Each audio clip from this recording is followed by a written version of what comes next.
Hello, everyone, and welcome to today's webinar on exploring difficult relationships with clients. I'm so delighted that you are here live or with the recording. This is an interactive webinar. I'd love for you to participate as much as you feel comfortable so that it's tailored to your needs. Before we dive in, I'd love for us to take a minute just to arrive while people are still joining the webinar. Just to take a few moments to land in your body, to arrive into this Zoom room.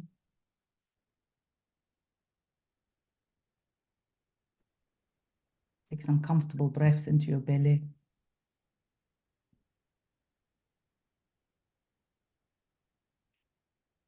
Feel your feet on the floor.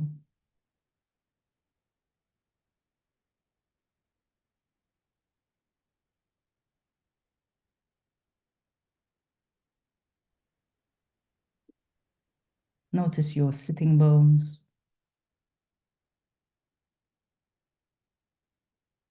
Relax your shoulders.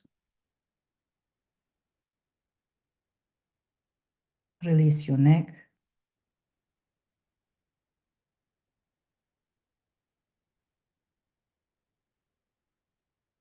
Relax your face.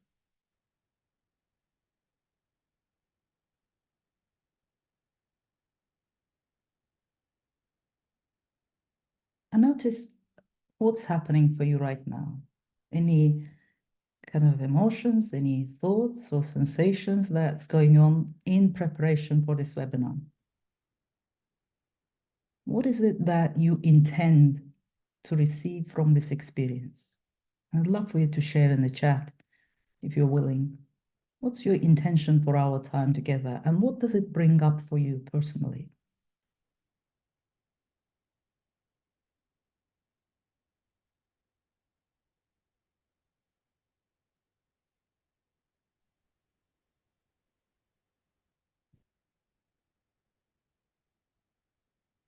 And if you had a busy day and you just need to land and arrive, that's fine too. Welcome. Welcome exactly as you are.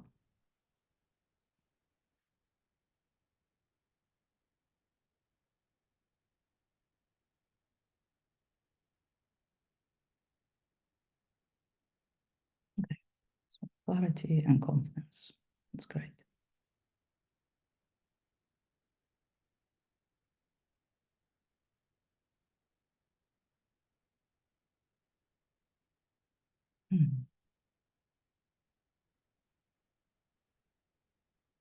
Thank you so much for sharing. I really appreciate your openness and participation. Great. So from this place of intention, or at least from this intention, I'd love for you to think about what you find difficult in your interactions with clients. If you had any difficult interactions in the past, you could share that, or perhaps there is a situation that you dread or find really difficult. You may not have experienced it, but it's something that you think, well, I wouldn't like that to happen. And see what comes up when the question arises.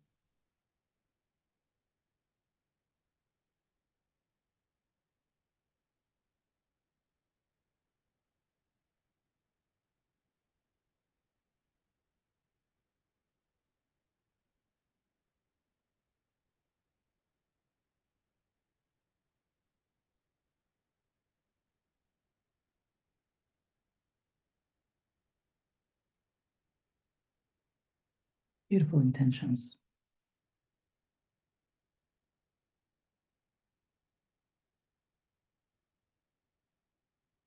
Okay.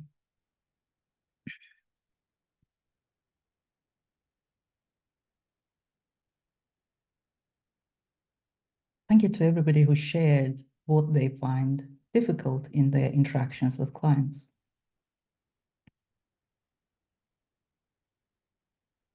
So it might be useful just to pick a few and explore this in more detail.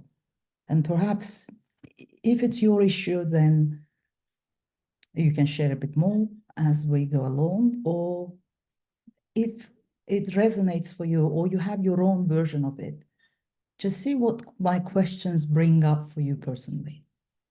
Okay, so let's see where we get to. I am exploring this with you, and I don't have a action plan, so to speak. I've got some ideas where we can go with this, but I'm very much with you and with what you're bringing and what you need for this session. Okay, so let's make it real time for what it is that's happening for you. So somebody said, I dread the possibility of not being able to support them.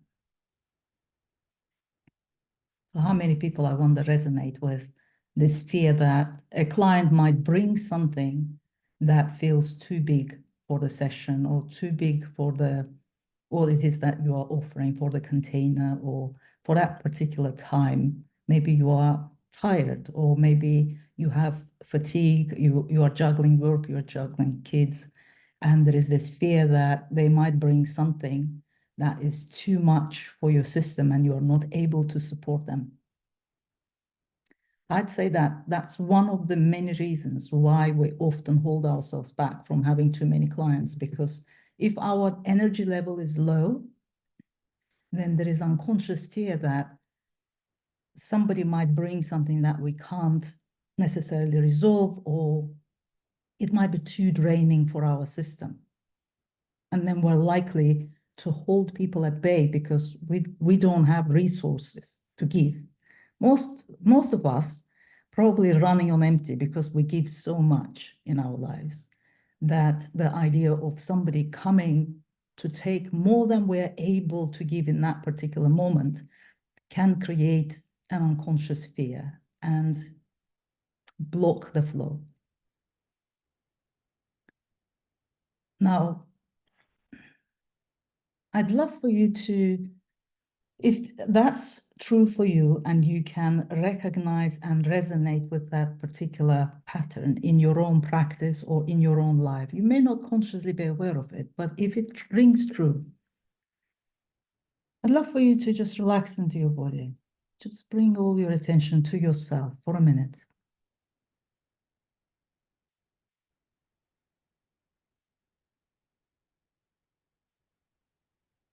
And there could be two aspects here that may arise for you personally. So test this out for yourself. One could be that you were not supported at some point in your life the way you needed it. And there is some vow that you would never let other people down the way you were let down. I wonder how that lands for you when you hear it. Is that what's going on in the background? Like, they let me down, but I won't let them down. And how much does that affect your desire to really be there for others, often at your own expense? Even when you feel it's not quite right, yet you keep stepping forward and keep giving because somebody let you down at some point.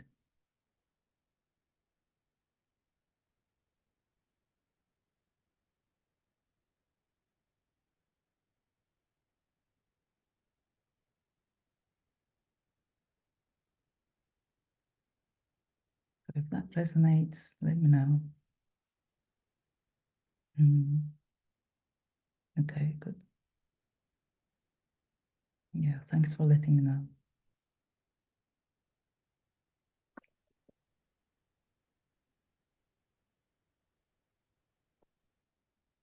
So another aspect in relation to giving or not being able to support them is, I wonder whether you grew up in a family where there were too many expectations, where you gave, and it never was enough. So maybe you had to support your mom or your father, where you felt like you have to parent your own parents. And so the idea of somehow failing them, it's like your whole well-being dependent on them being well.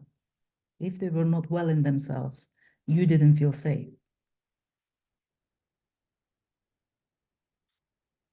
Mm. So then, yeah, so that's resonating as well. So what happens then is that our clients become our family in some ways, right?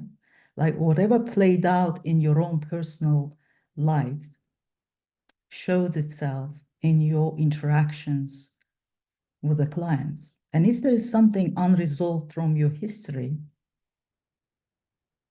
then it will affect your expectations of how people will show up in your client therapist relationship.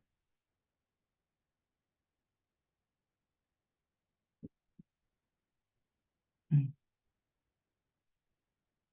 A lot of resonance in the room.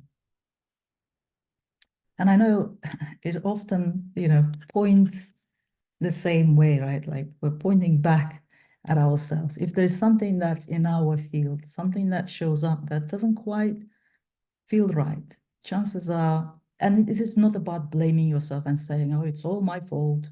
Here we go again. Not at all.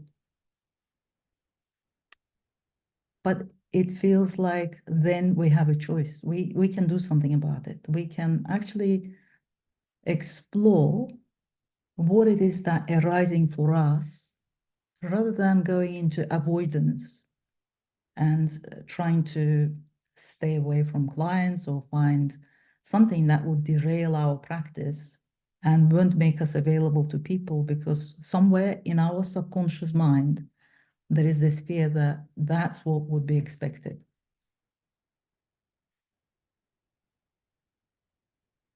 Yes, of course it is. Okay, so take a nice breath with that. Just recognize where that fear is coming from, and give yourself a big hug and compassion for what you had to live with.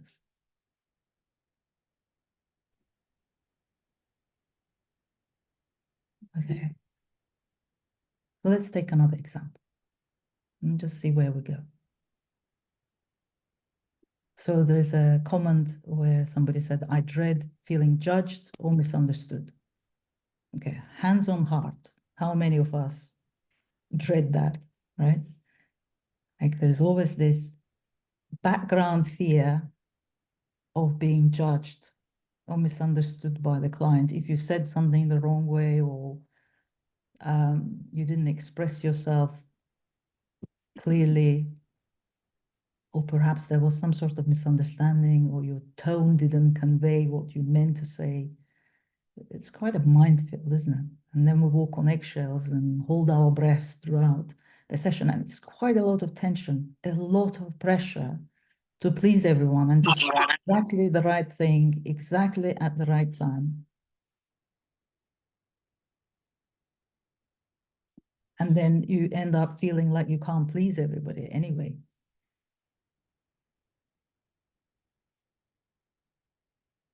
So when you think about feeling judged or misunderstood, I'd love for you to tune in. Just bring your attention to your body, to your sitting bones. Really come in, drop inside. And then ask yourself, who judged me? Or who misunderstood me in my original family? Often it goes back to when we were very little.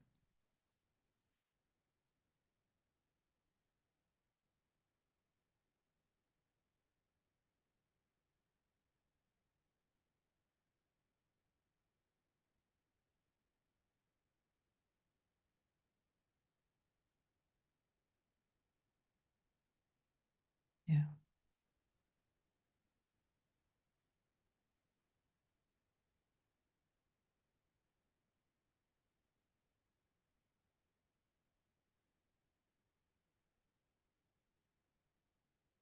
A lot of judgment. Mm.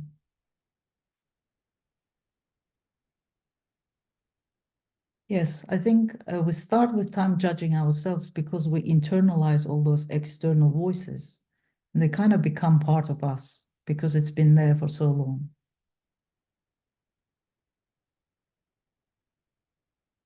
Mm. And because these are people who matter to us, who we really care about, it creates such a deep hurt.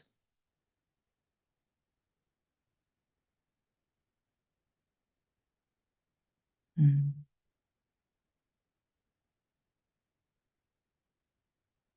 And then also, if you overlay that with messages from religion, from society, from culture, where there were certain expectations and judgments if you didn't fit in with that particular idea or image. Imagine how much judgment we internalized. The thing is that most of the time we judge ourselves a lot harsher than anybody else. But it's those formative early experiences when we have been on the receiving end of judgment created that hurt, that wounding around fear that it would happen again. And so then we do whatever it takes not to go there. Mm. And so if somebody labels you silly, cute, fragile, not worth listening to, with time that message sinks in, and then we kind of believe it at some level. Even if we know better, there is a part of us that deeply identifies with that message. And then every time somebody doesn't look at you the right way or react the right way, that part gets activated. I'd love to talk to you about parts of your psyche that hold these messages, right?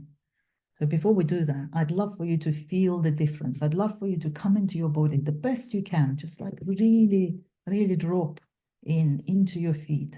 Just feel your feet on the floor. Feel your back against the chair. Relax your shoulders.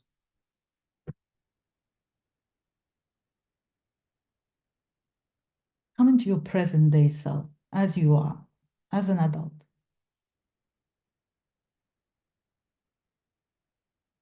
And then think about this part of you that felt judged, that kind of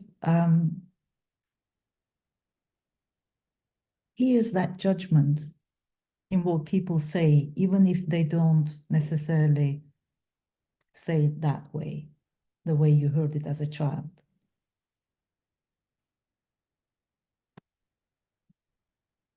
And see how would you respond from that place if you felt judged or misunderstood, right? For example, um, you have a certain price for your session and you communicate that to a client, and somehow you get a sense that they're judging you for your choice to charge a particular amount.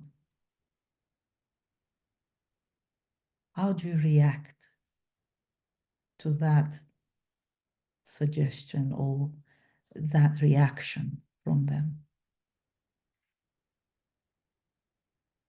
From this place, from this identified place, where you become this younger part who was told you're not doing it right.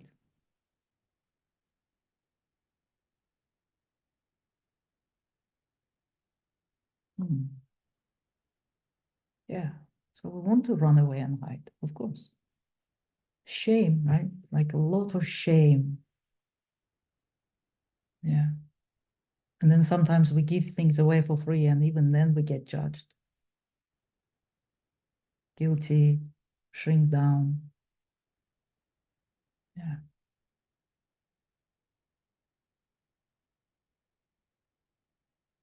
Mm. Yeah, an impulse to argue. Like our whole nervous system gets activated in response to what others might say or do. And that's a sure way to hide away from clients, right? Again, we don't do this consciously. But if we find any interaction where we might be questioned, where our knowledge, our expertise, our pricing, or anything like that is questioned, chances are that you are going to withdraw, hide away, and find some form of distraction to not step forward and be seen. The truth is, there are different price ranges and different people who offer a lot of support. So they don't necessarily have to come alone if that's not within their price range. Doesn't say anything about you. It could be their budget. It could be their disappointment that they are not getting something that they want or not able to afford it. Um, what's significant is that we make it mean something about us. I would take it personally. And that personal element comes from our childhood, from all those experiences when we were judged and misunderstood and not accepted as we are, not accepted for who we are, not felt valued and worthy. Then it becomes almost an automatic knee-jerk reaction. Right? They say or do something and we take it on, we take it personally. And it's really not personal. And other people's budgets is not necessarily our responsibility in a sense that people find money for what's valuable. Like if they see value in something, then they make it priority. I don't suggest that they should get in debt or do something like that. But if there is something really important, people do find money. And therefore, it's not up to us. Our job is to communicate the value of what we do, but not necessarily influence people's decisions around what would they do with their money.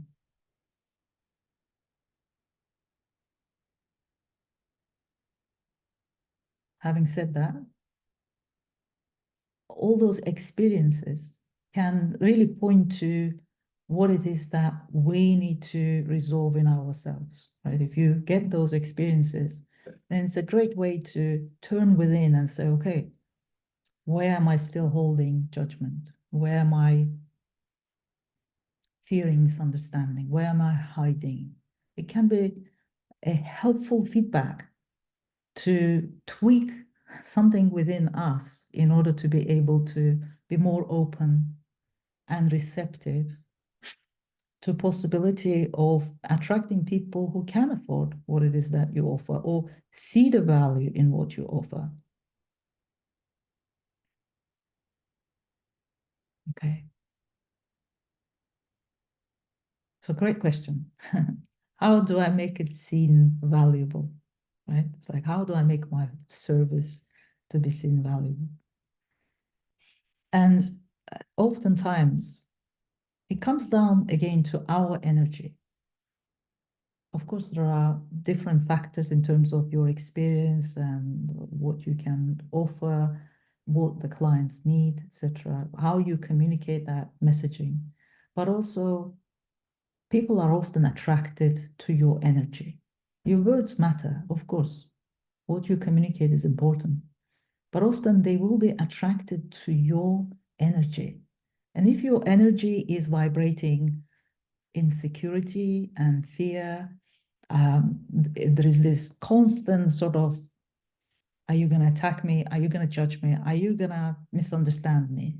Then it kind of, and this is happening at a nervous system level, right? It's not that we are thinking those necessarily, but if our nervous system is wired that way, then chances are we're going to communicate that at a nervous system level. Like your nervous system will either freeze at the point where you have to communicate what it is that you do or how much you charge. Or maybe you will be, lots of people said, I just want to run away. Maybe your nervous system goes into flight response. Or if you try to justify and explain your position, your nervous system will go into fight response. And people would respond to your nervous system. It's like their nervous system responding to your nervous system.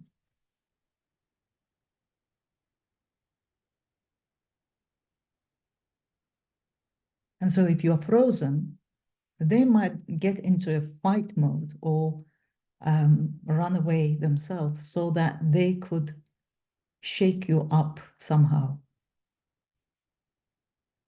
Or maybe they freeze as well. So then it's like really awkward silence, and you don't know quite what to say, and they don't know how to say, and so that awkwardness can be quite uncomfortable.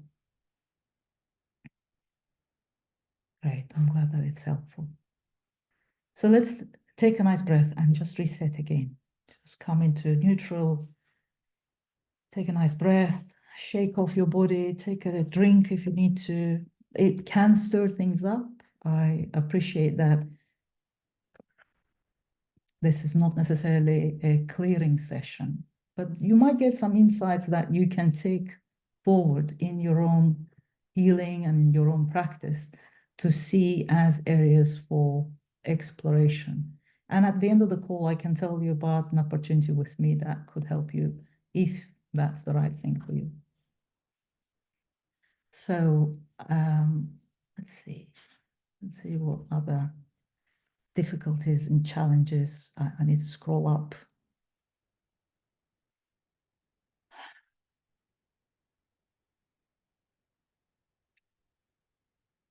While I'm scrolling back, just come into your body. Just feel your sitting bones, feel your feet.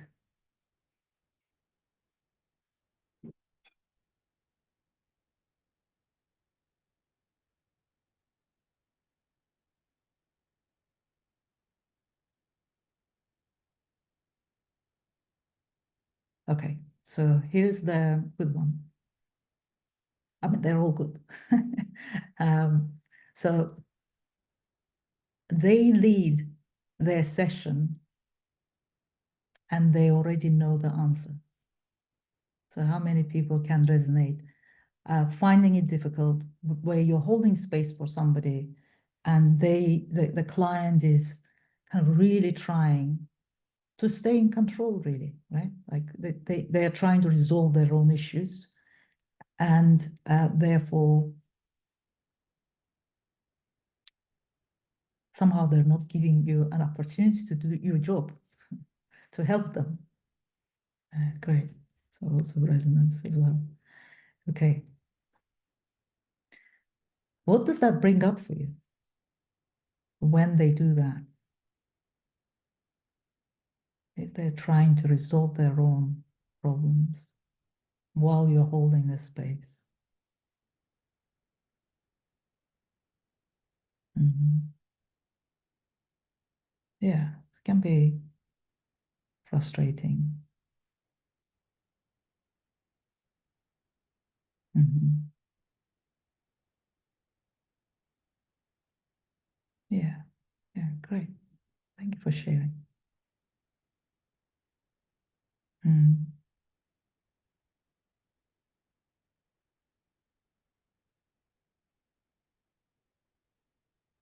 Mm.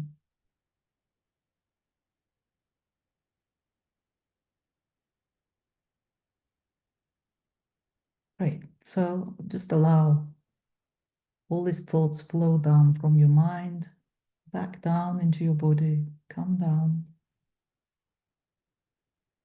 Mm.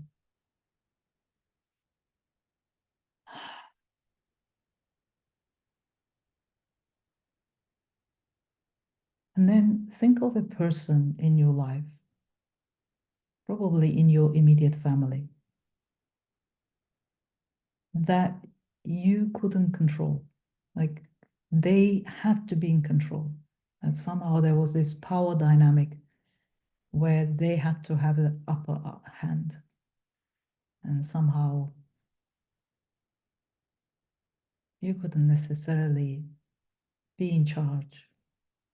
They made you feel out of control because they wouldn't let you in. Mm. Yeah.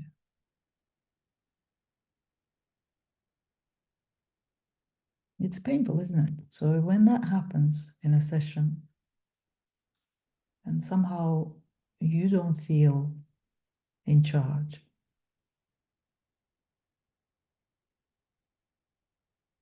it can really get in the way. And then what we do unconsciously is to seek out the clients we know. Like we kind of stay in our little comfort zone. We tend to work with people that are familiar or understand what we do, are able to let go. Yeah. And in some ways, it's like we have our perceptions of what a good client should be able to do, like how exactly they process or release. The truth is, we don't know. We don't know exactly how it will pan out in many cases. We can do our best. We can give them the holding and support that we can. But oftentimes the outcome is not down to us. It's our subconscious mind and client's subconscious mind that co-creates the outcome. So where in your life do you feel out of control? Where do you feel overpowered?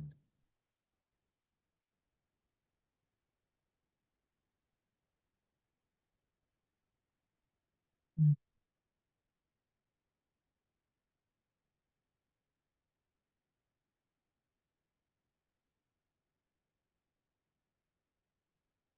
Yeah.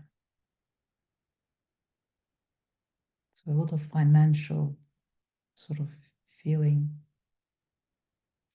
out of control in terms of finances and money coming in, when it comes in, how much comes in. Mm. Okay. The emotional. Mhm.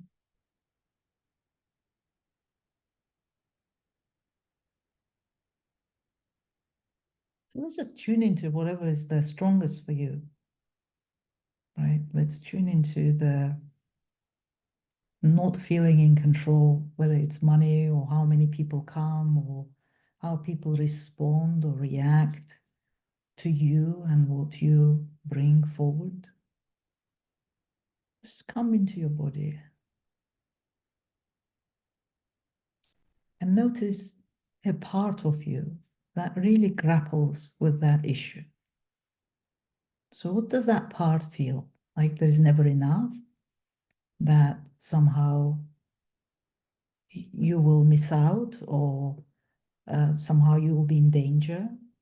What does that part fear? Because there's always fear. Yeah. Mm.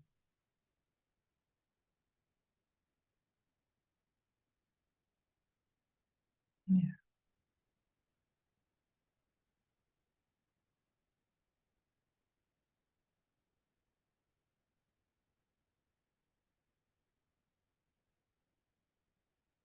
Mm.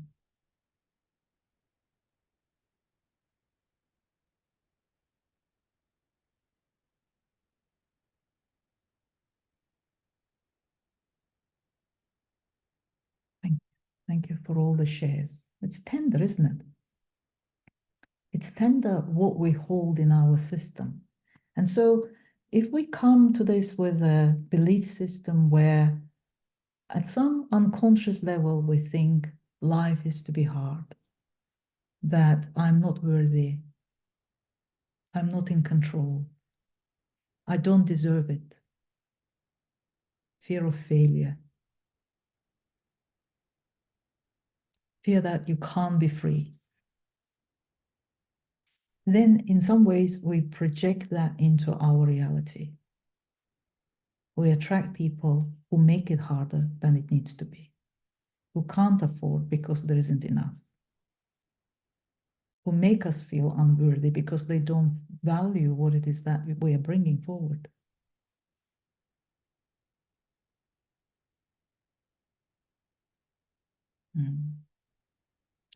So when we talk about dealing with difficult clients, I think I should have probably said at the start, but I think you're probably getting the message anyway.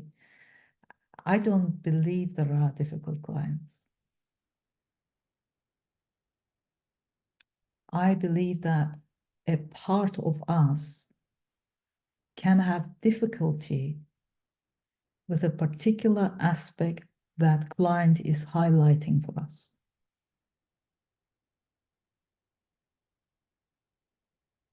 And it's not even your whole self. Like, did you feel the difference when you came into your body, came into your presence, came into your full awareness? Because you're so much bigger than just this body, just this part. We come into this awareness.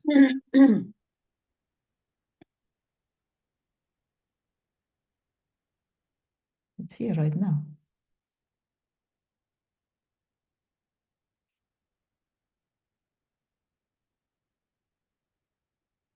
And then tune into the part of you that finds this particular issue difficult, right? And it's in your body, like people were referring to shakenness and trembling in the body, because all these parts live in the body. They are part of you, but you are not this part. So the art form of dealing with some of these difficulties is disidentifying from this wounded part of you and coming into your full presence, not rejecting this part, not trying to get rid of it, bringing this part for the right, but not becoming that part.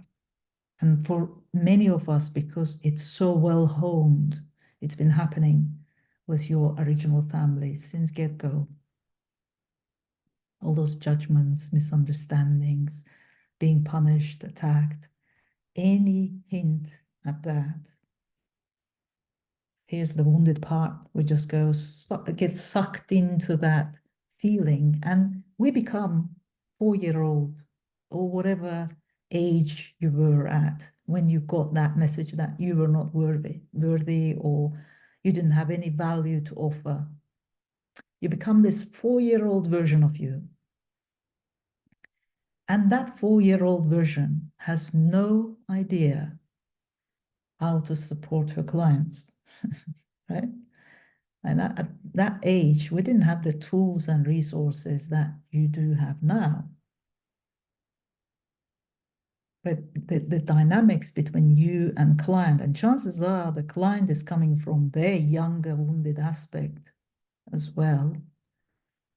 So it's like two parts interacting, two wounded parts having an interaction while our presence is a backstage.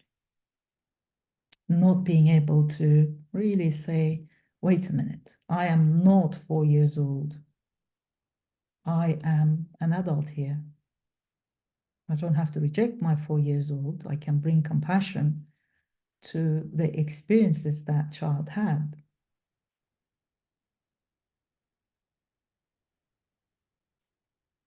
but I'm the adult in the room.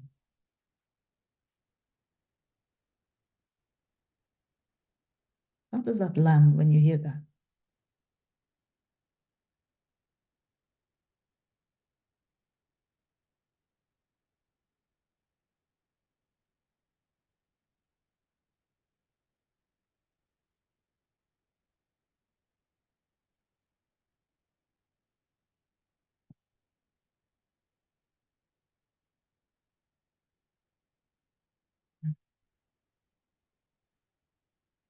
Yeah.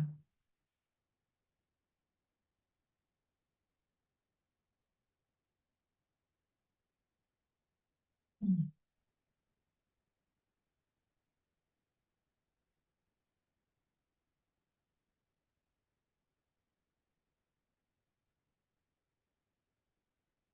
Yeah, when you see that it's just a part that needs reassurance, like that part has been trying to protect you from pain.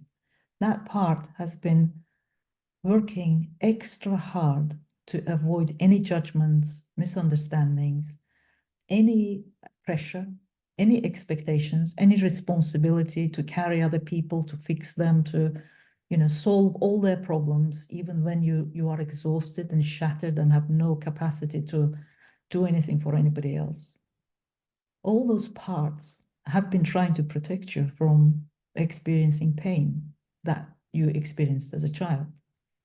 Now, you are not that child anymore, even though that child is within you. And you have capacity to say no where that child couldn't, or set clearer boundaries, or respond in a different way.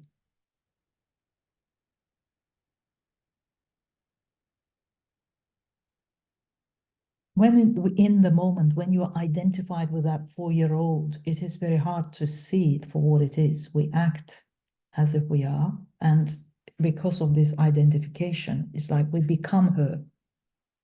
But the moment you can acknowledge to yourself, or perhaps even with a client, and say, gosh, I feel um, I feel like my whole nervous system froze for a minute. I just need a moment to take a breath. Or depending on your relationship with this client. So, gosh, I feel misunderstood. Can we clarify this? A part of me feels misunderstood. Like just making it clear that it's just a part of you.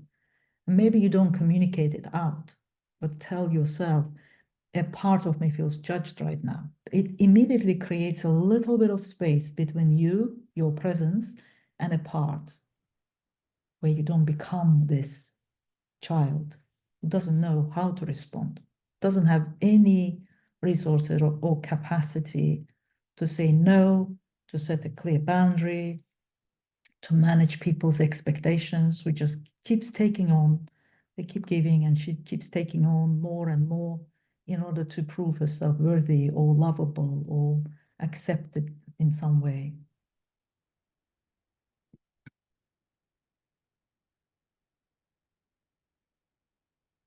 Mm.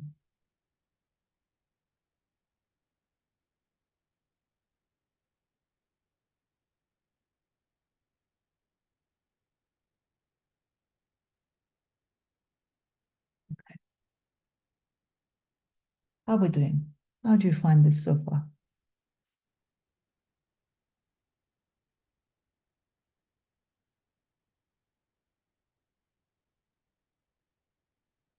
So I'd say the way you recognize the identification is by bringing attention to your body.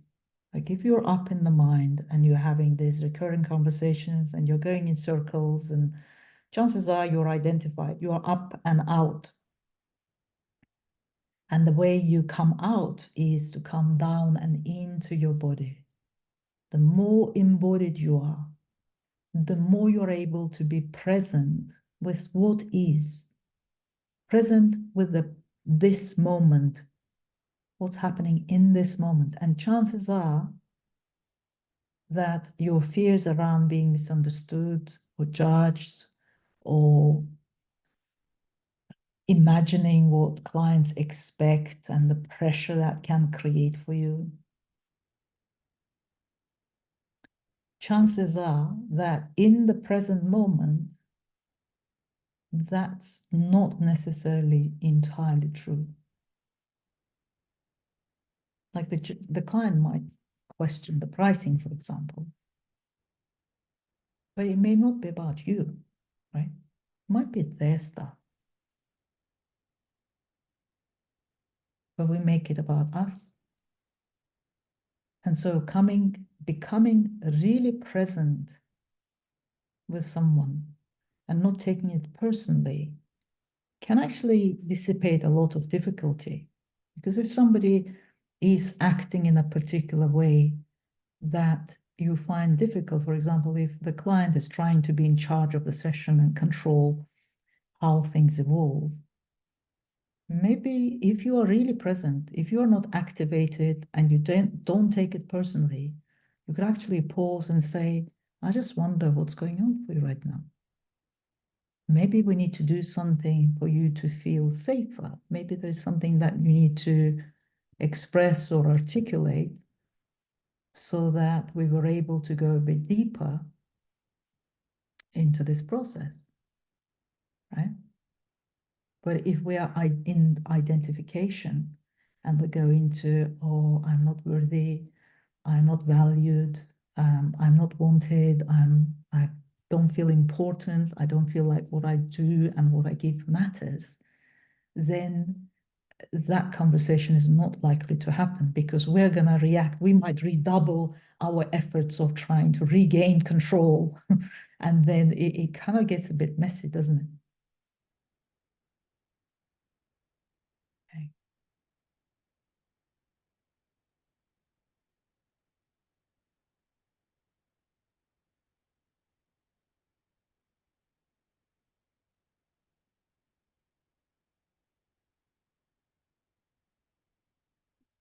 great.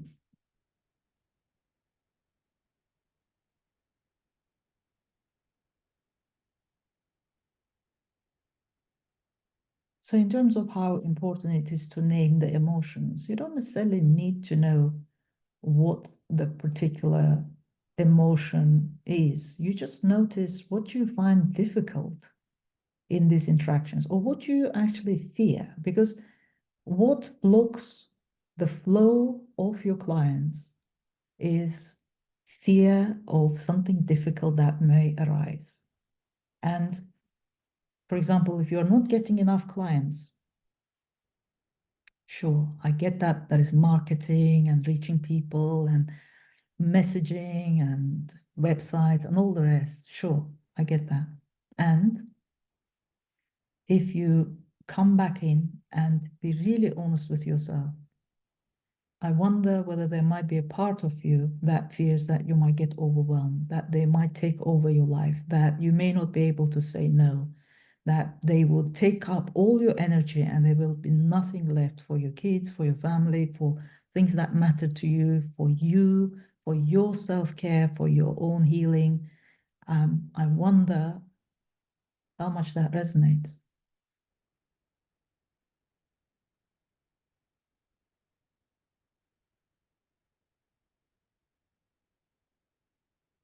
Yeah.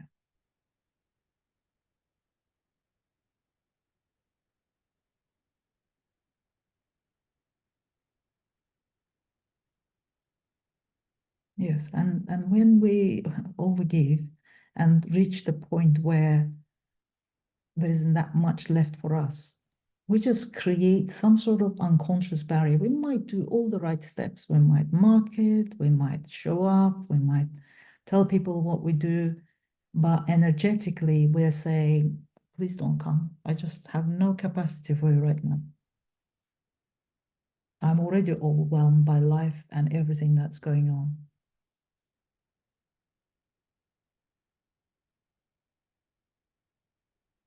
So let's just sum up what we've discussed so far. And this is the first in the series we're going to have. We'll continue this conversation in a different format next week.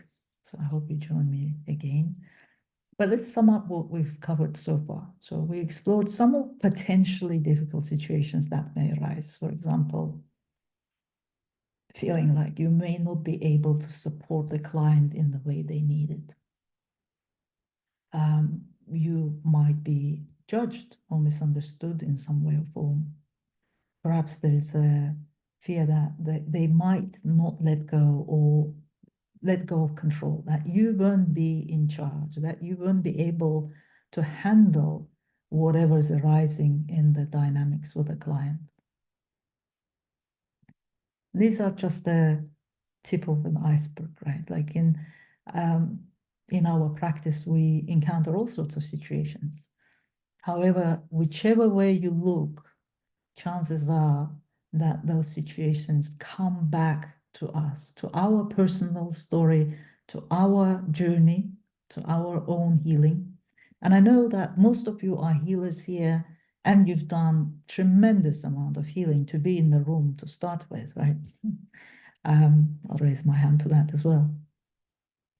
And there's a different journey when you become a practitioner, right? Like there's a personal healing we do for us and our own triggerings. But I have an opportunity to really look at what's arising for you as a healer.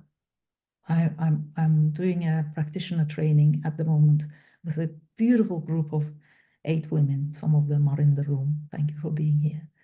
And it absolutely changed my perception of healing work I've been doing so far, because I realized that, while I really love serving people in that way, I also would love to share what it is that I know and my own journey, but also things that really helped me to shift to that next level. And so I'm offering a practitioner training online because in person is not accessible for everybody. And what I am going to do is to work through many issues that underpin our difficulties in practicing and supporting others. So you will learn a 4-session framework that I have developed and used for the last 5-6 years. I've really honed it, and I have used it one-to-one and in groups, and it works like a charm. I'll teach you certain clearing techniques as well as part of that framework. And basically you will walk away with a framework that would help you not to second guess yourself, that you will know that you will get to the client, the roots of their issues rather than dealing with their symptoms. It'll give you confidence. It'll help you to heal your own stuff at that foundational level, like looking at the ancestral patterns around being a powerful healer. Any family stories that shut you down as a powerful healer, creating an identity, because oftentimes we have an identity of this, oh, I'm not worthy, nobody listens to me, I'm not valuable enough. We carry that identity because we had to, right? It helped you to survive. It helped you to get here at the time, because if you presented yourself as a healer that you were, they would have shut you down somehow. So you had to kind of create this straitjacket of being something that would be palatable for others. But now dismantling that identity and stepping into your power as a healer feels like a really significant part of the journey. I also bring in aspects that stop many of us from really shining as healers, like money blocks. I've weaved into the whole curriculum the clearing around money, but also there will be a separate live session on money blocks. There will be on confidence to speak up, on marketing, all the dreaded stuff, right, that we associate with being a healer, because it is part of the game. It's not just turning up and doing the healing. Wouldn't be that amazing? It's also doing all the other bits that bring people in. So, yeah. Um, I'd love to, I'll send you the link, but I'll show you very briefly if my system permits. Let's see. Okay. So here's the program that I'm offering. It's a 3-month online training, and it's designed to consolidate your healing gifts and create a more grounded energy around what it is that you're delivering, so that you feel confident with your methodology, and everything that you are already doing, you can bring into this container as well. So you don't just leave it at the door and use this. You can really use this framework in order to offer what it is that you already do. There are all the dates and all the information on the sales page. I will send you all the details. The reason I'm mentioning it now is that I am offering that many of us hold us back, ourselves back from really embodying a powerful healer identity because somewhere we don't feel good enough. And when you don't feel good enough, you react. So when the clients come in and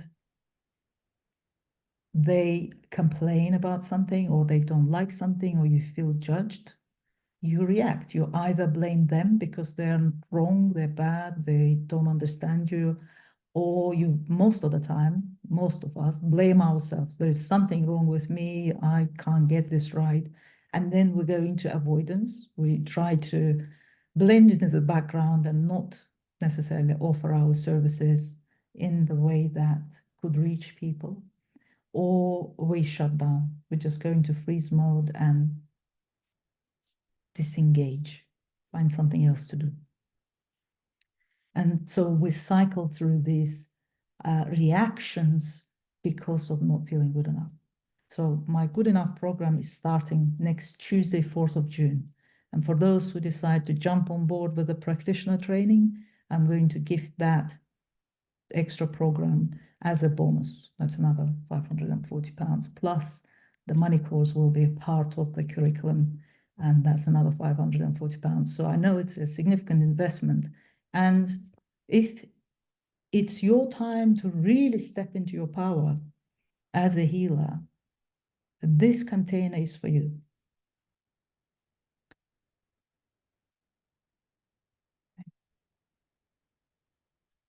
So I'm just going to pause, and I'd love for you to just drop in, come into your body,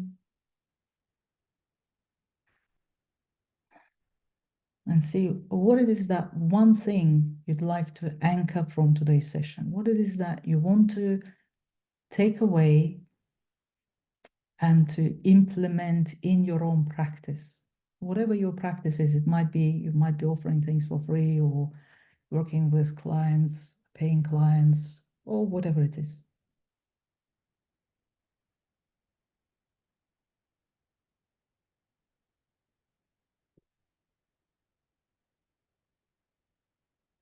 So what is that you want to consciously anchor in? Because next time that situations arises, you're more likely to remember that, this is a part that's getting activated. Mm, great.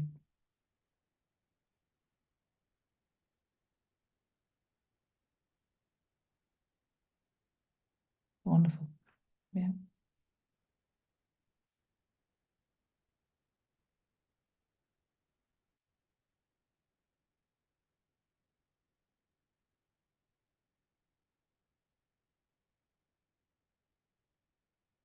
Yes.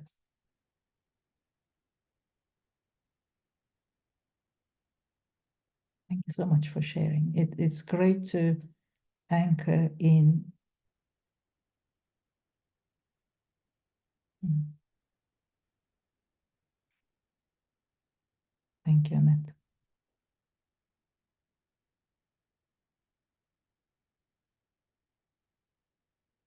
Yes. Yes to all of that. Thank you. Thank you for sharing. Thank you for your openness and receiving some of our explorations today. Take what resonates. If you want to explore in more depth, join me. If this is all you need, thank you for being here. Apologies for the